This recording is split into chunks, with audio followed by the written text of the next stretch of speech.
My Sankofa table presents an impromptu everything electrical veggie soup. Hey family, welcome back.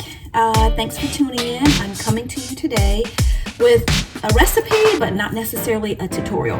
So anyway, I cooked a delicious pot of everything electrical veggie soup is what I like to call it, because last night I had waffles for dinner and I didn't have anything left over to eat for lunch today.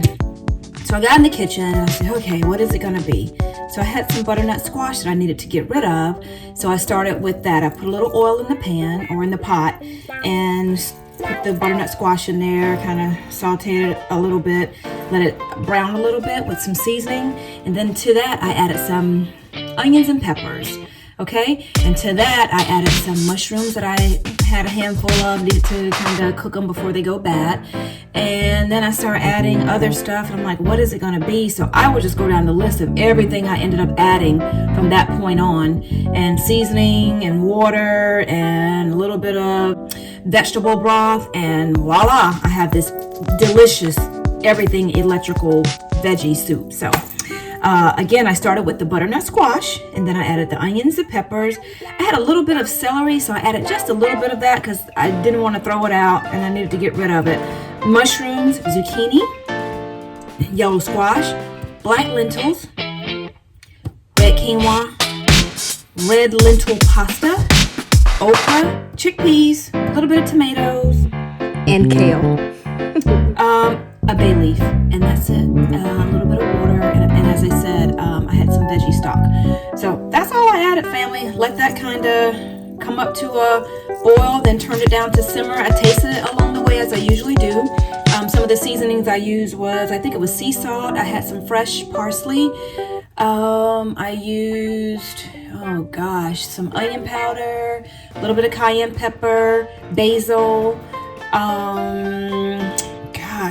crushed red pepper, and I have this spice. I don't know what country it's from, but it kind of encompasses several things. So I think it has a little allspice in it, and maybe some of the other things that I've already named off. And I think I added a little bit of cumin.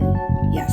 So again, I kept tasting along the way, trying to find the right flavor, and finally I came up with that concoction. So again, if you decide to cook this recipe, it's your pot. Work it how you want to. Add in any seasonings that you'd like. Just try out stuff. Don't be afraid to try things out. The good news about soup is that it's very forgiving, so you can always add to enhance the flavor. So anywho, enjoy the photos, because I did not film along the way because I didn't intend to make a tutorial. So I just wanted to come on really quick and share that with you guys. Thanks for tuning in. Don't forget to hit the like button, share, comment, subscribe, all that good stuff. And I will see you in the next video. Okay? Thanks. Bye. And family, as I've mentioned, I was very indecisive about this soup, so feel free to take away or add to any of the vegetables that I've mentioned.